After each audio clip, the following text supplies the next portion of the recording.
Oi, gente! Nós vamos começar hoje um novo projeto que é o Papo de Fim de Tarde, que vai acontecer todas as terças-feiras. A minha ideia é conversar com moradores do bairro Padre Eustáquio, em Belo Horizonte, sobre as questões relacionadas à saúde, à educação e à cultura. Pessoas que estão fazendo acontecer no bairro e na cidade. E para começar, hoje nós vamos conversar com a Júlia Coimbra, que é moradora do bairro Padre Eustáquio. A Júlia que estudou cinema, que é escritora, pedagoga e que está fazendo um trabalho muito bacana com as princesas da Disney. A Júlia hoje vai comentar para a gente um pouco sobre o filme Mulan e nós vamos discutir as questões da posição da mulher na contemporaneidade a partir dessa história que se passa na China. Qual época mesmo, Júlia? É um pouquinho antes de Cristo até 220 depois de Cristo. Entendi. Então conta pra gente um pouquinho desse filme, Júlia, e Claro. do trabalho que você está fazendo. Claro, o meu trabalho é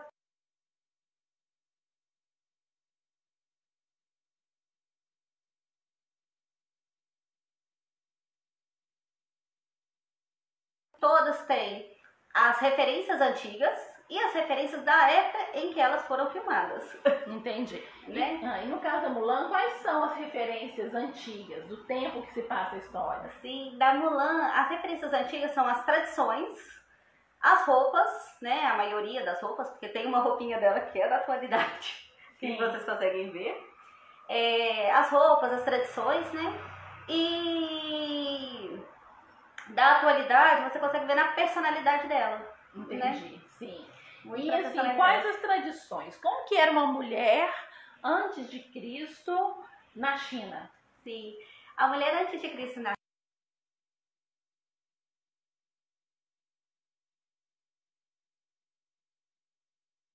filho e cuidar da família somente.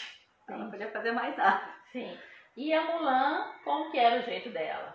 A Mulan, ela já é uma garota, né, uma mulher que enfrenta essa sociedade. Então ela sai do conforto da casa dela, vai pra guerra, né? Ela muda todo esse parâmetro de eu não posso porque eu sou mulher. Ela vai mudando esse parâmetro, né? Vai construindo. Entendi. E nessa época, então, que a mulher não tinha voz, o que cabia para a mulher era casar, né? Era. E a Mulan parece que ela não tinha um perfil muito casadoiro, não, né? Não, ela não tinha muito perfil. Ela não acreditava muito naqueles valores. E então ela é imposta a ir até a casamenteira, ela vai, né? Super, né? Por imposição da família.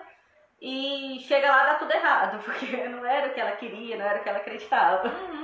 E ela se pergunta muito no filme isso: quem sou eu? Como é que eu vou fazer para trazer orgulho para minha família? Entendi. Né? E a Mulan tem um príncipe encantado? Não, ela não tem um príncipe encantado. Ela Legal, se né, apaixona gente? pelo chefe. Ela se apaixona pelo chefe? Pelo chefe, Aham. mas não é príncipe encantado, Não não. é não? Inclusive, ela é uma das poucas princesas, né, consideradas princesas da Disney, que não é princesa. Ela não é de família real, ela é de uma família comum. Entendi.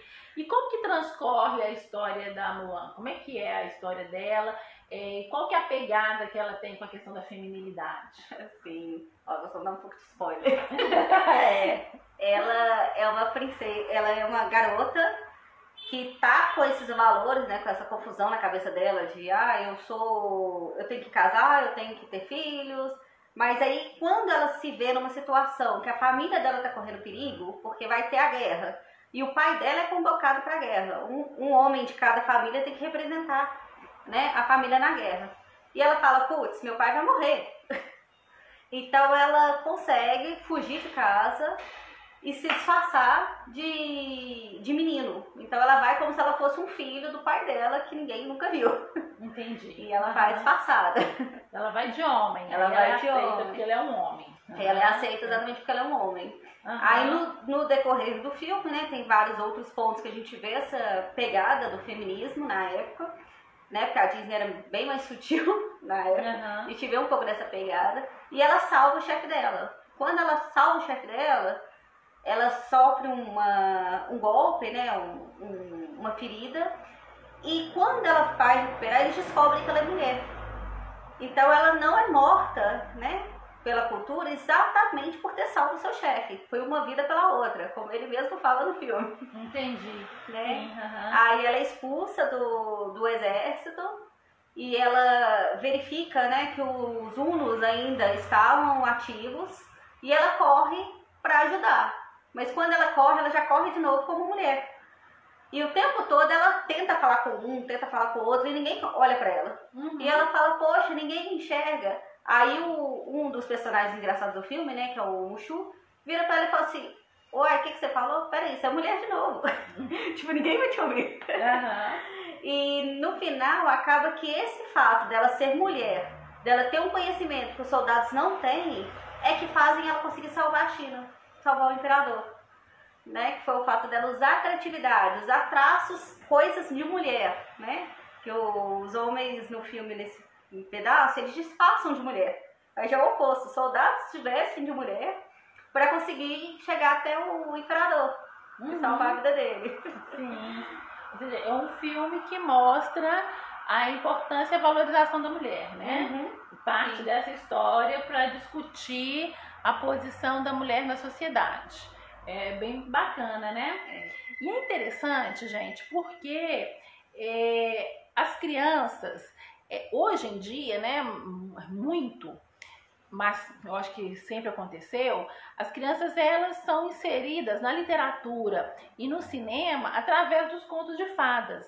Uhum. E quando um conto de fada é adaptado e ele começa a discutir questões tão pertinentes quanto o machismo, a posição da mulher, o que é ser feminina, ele possibilita que a gente crie uma sociedade nova, né, Júlia? Sim, sim. Uhum. Porque aí as crianças vão vendo, né? Os pais vão observando, as crianças vão vendo esses filmes e elas vão mudando esse parâmetro delas de preconceito, tem que casar, tem que ser isso, tem que fazer aquilo. Não, já quebra esse achismo, né? Uhum. Para construir uma nova sociedade. Construindo assim uma nova sociedade. Exatamente, E assim, eu vejo muito no consultório os pais perguntando se as meninas, né, se tem coisa de menina e se tem coisa de menino. Então eles se preocupam principalmente se um filme de princesa pode abalar a masculinidade do seu filho. Eu sempre respondo para eles a mesma coisa, mas eu quero ouvir a Júlia antes de dar a minha opinião através da psicanálise. Não tem nada a ver, porque todos os filmes da Disney, se vocês perceberem, né, como a gente pegou Mulan, né, como exemplo hoje, todos os filmes da Disney, eles têm uma personagem feminina forte e um personagem masculino forte e tem um personagem engraçado do filme. No caso da Mulan é o Mushu, o engraçado. No caso do masculino, são os caras da guerra. Então sempre tem esse parâmetro. Então todos os filmes da Disney, né, são para meninas e meninos. Não tem separação. Né? E para a família, né? Os engraçados são especialmente pra gente, que os meninos nem entendem as piadas. A gente é que gosta. Pois esse posicionamento, né, pedagógico que a Júlia está dizendo, né, que é o trabalhado nas escolas, é exatamente o que a psicanálise pensa. Não se torna menino ou menina, né, a partir apenas do biológico, mas também não se torna ou se faz uma escolha de objeto sexual a partir de um filme.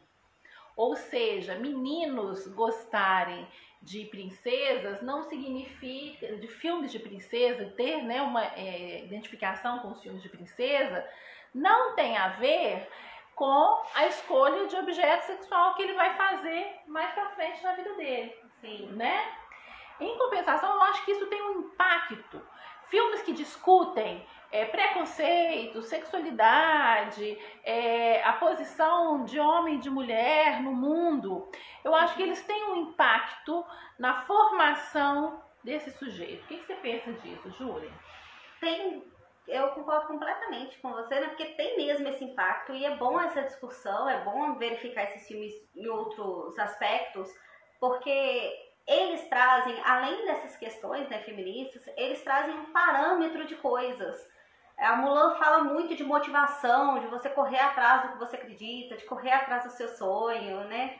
De lutar pelo que você quer. Então, tem muitos outros parâmetros além disso. Então, a gente tem que começar a ver o filme além da historinha, além do conto de fadas. A gente começar a analisar mais a história dos filmes infantis e verificarem qual que é o ponto que eles estão propondo naquele filme, né? Sim, porque, gente, nós não podemos esquecer que sim, né, a Disney é uma indústria cinematográfica, então ela vai querer vender o seu produto, mas a gente só consegue vender um produto hoje quando esse produto discute temas que são importantes. E eu acho que nesse momento em que as crianças estão em casa e que elas não estão podendo fazer muitas coisas, consumir filmes e literatura que vão poder acrescentar para essas crianças é fundamental, né, Júlia? Eu tenho uma preocupação quando eu vou indicar um filme ou um livro para os pais de uma criança, que esses filmes ou esses livros, que eles não reforcem comportamentos ou falas preconceituosas. Apesar de que a psicanálise não tá nem aí para o tal do reforço, mas que não abra questões, né, ou que não insinuem para as crianças um posicionamento preconceituoso. Então, eu quero ouvir da Júlia como que ela vê isso nas escolas. Como que ela vê que o nascimento do preconceito de uma criança dentro da escola?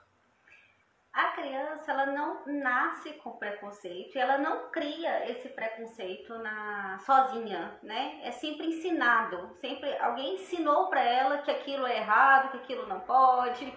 Então, a gente tem que trabalhar o oposto, é ensinar para ela que pode certas coisas, né? Que o amiguinho é um amiguinho, né? Bom, então a gente tem que ensinar para ela a respeitar diferenças, porque se ela aprende a respeitar diferenças quando criança, ela cresce respeitando e os filhos dela também vão crescer respeitando, né? Exatamente. A gente vê que as crianças, elas começam a falar de preconceitos, né? Falar de forma preconceituosa ou agir de forma preconceituosa a partir do que elas aprenderam com o adulto. A criança, ela reflete a criação que ela tem. E muito mais do que o que um pai fala, o que o pai e a mãe fazem é fundamental para a educação dessa criança.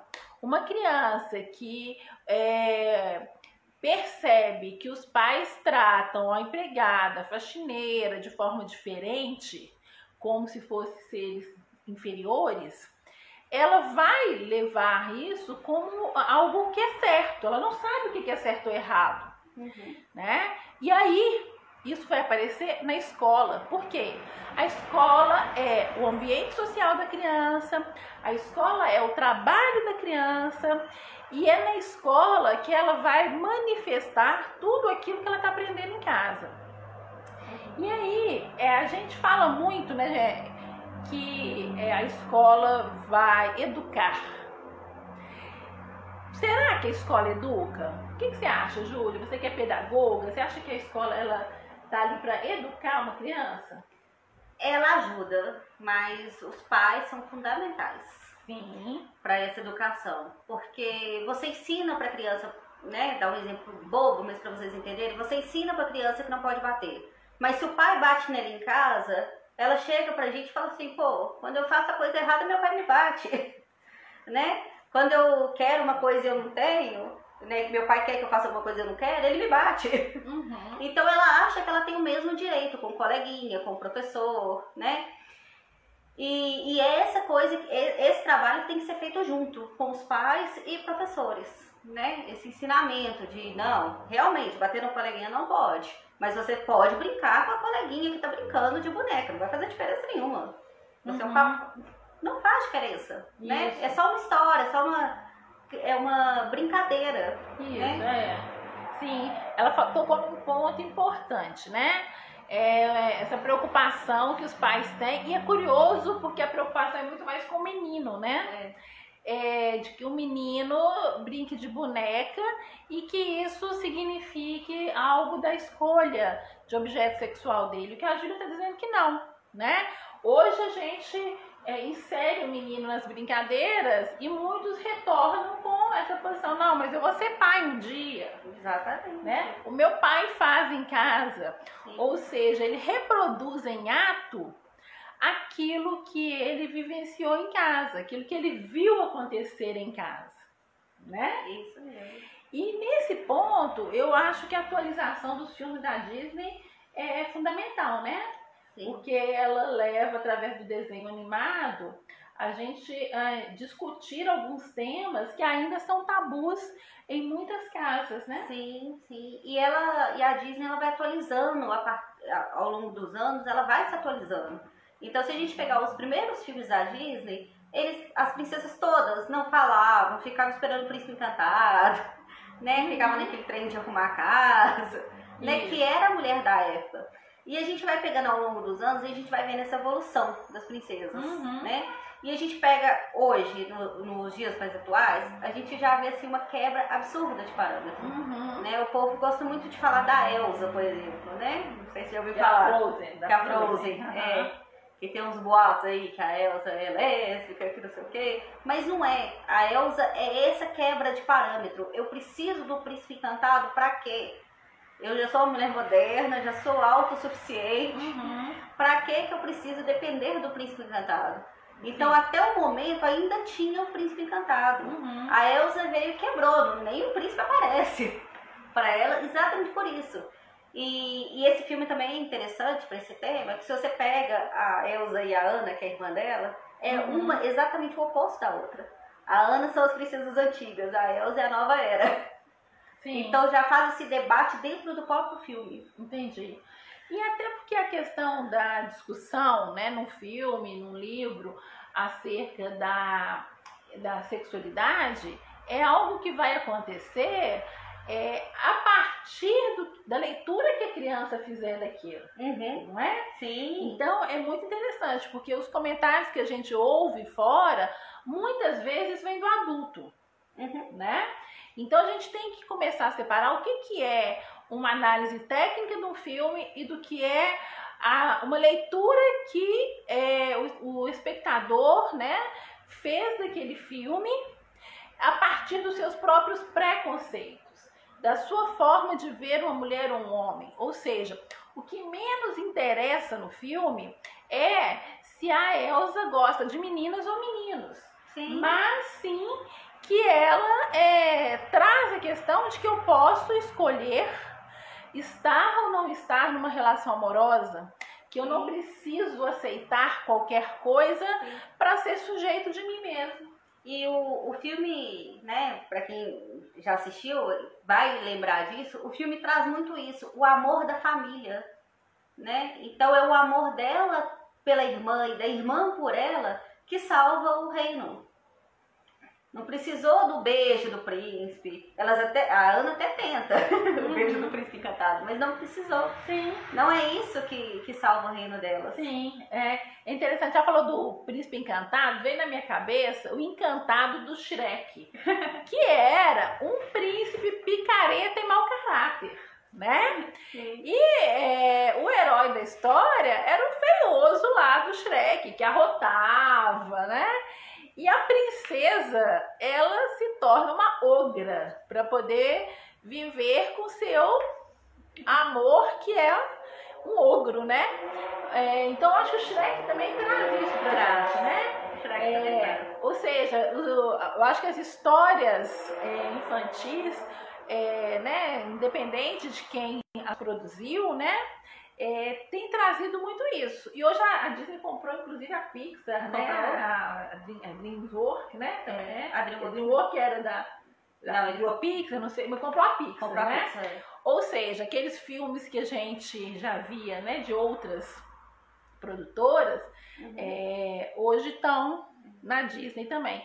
E essa linha, eu acho que é uma linha que retrata o avanço da nossa sociedade, que apesar de ter toda uma ambiguidade de posicionamento, porque hoje a gente vê mulheres que ainda apanham de maridos, pessoas, né, homens e mulheres que acham que serviço doméstico é serviço de mulher, independente dessa mulher trabalhar e o marido está desempregado, que acha que é uma relação amorosa, tanto na vida de um homem quanto na vida de uma mulher, que vai fazer com que essa pessoa seja feliz. Então eu acho que essa discussão, ela é muito importante. Nós não vivemos numa sociedade uniforme, nem todos nós estamos preparados para discutir as questões da feminilidade, as questões do machismo, né, o posicionamento masculino e feminino.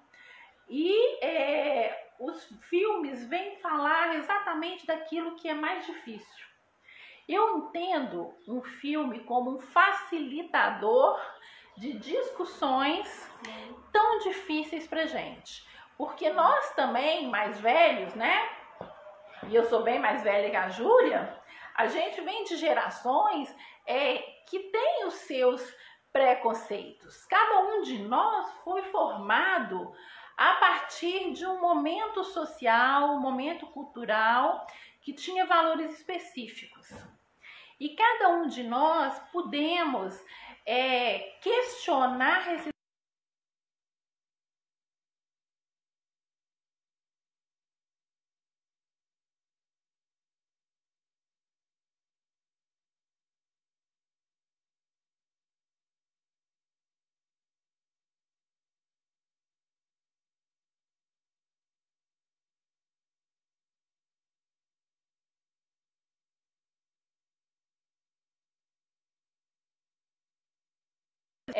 um homem precisa de uma mulher para cuidar da sua casa, das suas coisas, né?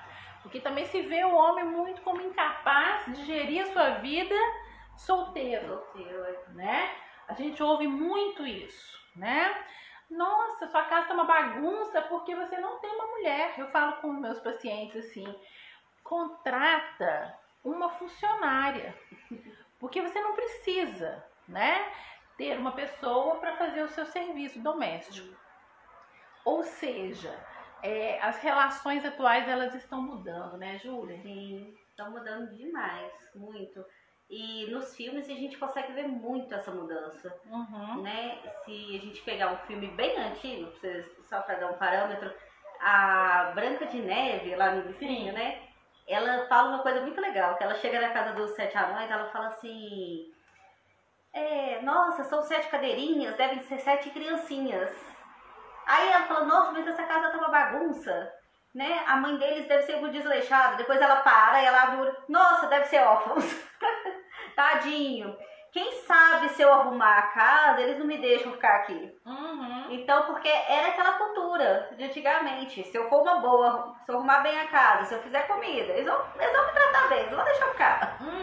Né? Porque era assim que a cultura enxergava a mulher naquela época. Sim. Agora, se a gente pegar o Enrolados, por exemplo, né, que é da Rapunzel recentemente, né, que é um filme mais recente um pouco, ele já muda completamente esse parâmetro. Porque é uma menina que ela foge para seguir o sonho dela, ela foge, e quando ela foge, ela tá com aquela crise que a gente tem, né, aquela crise existencial. Ai, minha mãe vai me matar. Não, mas é o melhor dia da minha vida. Nossa, mas se eu voltar pra casa, minha mãe me mata. Não, mas eu vou assim mesmo. É a questão do adolescente, Da né? adolescente. Tá começando a sair de casa, né? Esse momento tão importante que precisa dizer não pra família. Pra né? família, entendeu? Então ela tem essa crise existencial, muito bacana. E então a Disney, ela vai se atualizando, né, a partir das épocas. Então a pessoa, nos primeiros filmes, né, o personagem morria, ele simplesmente desaparecia. Né? Morreu, desapareceu. Né? Pra frente já não, a gente já sofre o luto com a criança, né? Como no Rei Leão, né? Que ele perde o pai. Então a gente já tem aquele luto, nossa, coitado do Mufasa. Uhum. Né? Então ela vai se atualizando durante os tempos de acordo com a época que ela tá. Sim, exatamente. Ela trouxe a questão do Rei Leão e é muito bacana, porque é um dos filmes até hoje que aparece no consultório. E o Rei Leão, ele é um filme daqui o quê? 15 anos, mais ou menos, né? Porque foi quando meu filho nasceu em 2003. Eu não sei se ele assistiu no cinema ou se ele assistiu em casa, mas foi um filme muito impactante para ele. Ele devia estar com uns 2 anos, mais ou menos, e ele traz essa questão da morte do pai, que para a psicanálise é muito importante, porque o pai é o que põe a lei. Mas, à medida que a criança vai crescendo, ela tem que se sobrepor a esse pai. Porque esse pai, gente, é o que nos insere na cultura, é aquele, né? Ele também não é perfeito. Então, quando o Simba perde o pai, ele vai ficar perdido, né? Aí vai pra lá, em vez de comer os bichinhos, ele vira amigo dos bichinhos, né? E depois ele, na hora que ele tem que voltar e retomar o lugar dele, esse pai aparece com toda a força. E esse pai aparece na vida da gente o tempo todo, né? Então, o Rei Leão é um dos filmes que mais aparece no consultório. Quando o menino tá passando pelo Édipo, que ele tem que questionar esse pai, né? Que a mãe gosta mais do pai do que dele, né? E o Édipo, ele é simbólico, viu, gente? Ele não é na prática, não. Não tem filho nenhum querendo matar o pai para namorar a mãe. Isso daí é simbólico, né? E então, pra gente encerrar, eu quero falar que o Papo de Fim de Tarde está acontecendo às 3 horas da tarde, porque nós íamos fazer um vídeo e postar. E mudamos para poder fazer uma live, um ao vivo, para poder ficar bem à vontade com a relação com o tempo. E aí, eu quero agradecer a Júlia e eu quero que a Júlia deixe pra gente o contato dela, porque a Júlia vai fazer a partir da próxima semana alguns vídeos comentando outras princesas da Disney, mas vai ser na página dela. Qual que é a sua página, Júlia? Pode me seguir lá no Instagram, é Julia_Coimbra_Juju. Então @Julia_Coimbra_Juju. Isso. E nós vamos ter um bate-papo toda semana, às terças-feiras, com algum morador do bairro Padre Eustáquio, da cidade de Belo Horizonte ou do estado de Minas Gerais. A ideia é valorizar o profissional que está tão perto da gente e tão preocupado com cultura, saúde e educação como nós estamos, mas a gente não consegue conhecer esse profissional. Então a gente vai trazer esse profissional através do nosso bate-papo. Até a próxima. Obrigada.